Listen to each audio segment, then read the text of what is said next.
Assalamu alaikum friends. Welcome to my channel. Subscribe பண்ணுங்க அப்படியே அந்த வீடியோ ஷேர் பண்ணுங்க. Thank you.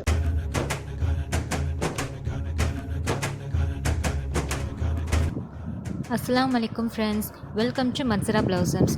இன்றைக்கி நம்ம சேனலில் பார்க்க போகிற ரெசிபி ஒரு ஸ்வீட் ஐட்டம், பப்பாயா ஹல்வா. அதுக்கு நான் ஒரு ஃபுல் பப்பாயா எடுத்திருக்கேன். இப்போ கடாயில் 2 டேபிள் ஸ்பூன் நெய் சேர்த்து முந்திரி அதில் நெய்யில் போட்டு நல்லா வறுத்து எடுத்துக்கலாம். முந்திரி லைட் ப்ரௌன் கலர் ஆகிற வரைக்கும் நம்ம நெய்யில் ஃப்ரை பண்ணி எடுத்துக்கலாம். யூஸ்வலாக ஃப்ரூட்ஸில் ஹல்வா செய்ய முடியுமா அப்படின்ட்டு ஒரு டவுட் இருக்கும். ஸோ எனக்கு தோணுச்சு நம்ம ஏன் இதை ட்ரை பண்ணி பார்க்கக்கூடாது அப்படின்ட்டு. ஸோ அதனால் நான் இதை ட்ரை பண்ணி பார்த்தேன். டேஸ்ட் ரொம்ப நல்லா இருந்துச்சு. ஸோ அதனால் இது உங்கள்கிட்ட ஷேர் பண்ணணுன்னு நினச்சி நான் அதை வீடியோவை எடுத்தேன். பப்பாயாவில் பார்த்திங்கன்னா விட்டமின் சி இருக்குது. டைஜஷனுக்கு அது கொஞ்சம் யூஸ்ஃபுல்லாக இருக்கும்.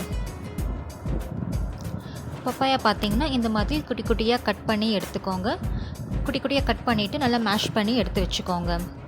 இப்போ நம்ம முந்திரி ஃப்ரை பண்ணோம் இல்லையா, அதே பேனில் எக்ஸ்ட்ரா ஒரு டேபிள் ஸ்பூன் நெய் சேர்த்து நம்ம மேஷ் பண்ணி வச்சுக்கிற பப்பாயாவை அதில் சேர்த்துக்கலாம்.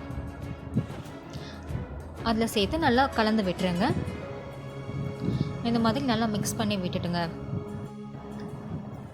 ஸ்டார்டிங்கில் ஒரு ஹை ஃப்ளேமில் வச்சு நல்லா கிண்டி விட்டுக்கிட்டே இருங்க.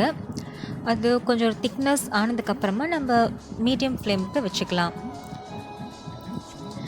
அடுத்து ஒரு 1/4 கப் அளவுக்கு சுகர் சேர்த்து நல்லா கலந்து விட்டுருங்க.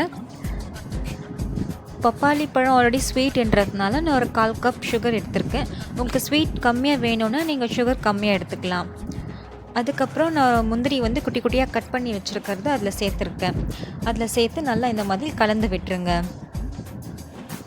இந்த மாதிரி நல்லா கலந்து விட்டுட்டு ஒரு டேபிள் ஸ்பூன் நெய் சேர்த்து கலந்து விட்டுருங்க. அதுக்கப்புறம் நான் ஆல்ரெடி வறுத்து வச்சுருக்கிற முந்திரியில் கொஞ்சம் இதில் சேர்த்துக்கிறேன். சேர்த்து நல்லா இந்த மாதிரி ஃபுல்லாக மிக்ஸ் பண்ணி விட்டுட்டு அது கொஞ்சம் திக்காக ஆனதுக்கப்புறமா நம்ம ஸ்டவ் ஆஃப் பண்ணிவிட்டு ஒரு டேபிள் ஸ்பூன் நெய் அதில் சேர்த்துக்கலாம். அவ்வளோதாங்க, நம்மளோட டேஸ்டியான பப்பாயா ஹல்வா ரெடி. ஸோ நீங்களும் இதை வீட்டில் ட்ரை பண்ணி பாருங்கள். உங்களுக்கும் இது கண்டிப்பாக பிடிக்கும். பிடிச்சிருந்ததுன்னா இந்த வீடியோவை நீங்கள் உங்கள் ஃப்ரெண்ட்ஸ் அண்ட் ஃபேமிலிக்கு ஷேர் பண்ணுங்கள். மறக்காமல் என்னுடைய சேனலை சப்ஸ்கிரைப் பண்ணிவிடுங்க. பக்கத்தில் இருக்கிற பெல் ஐக்கானையும் கிளிக் பண்ணிவிடுங்க. Thank you friends.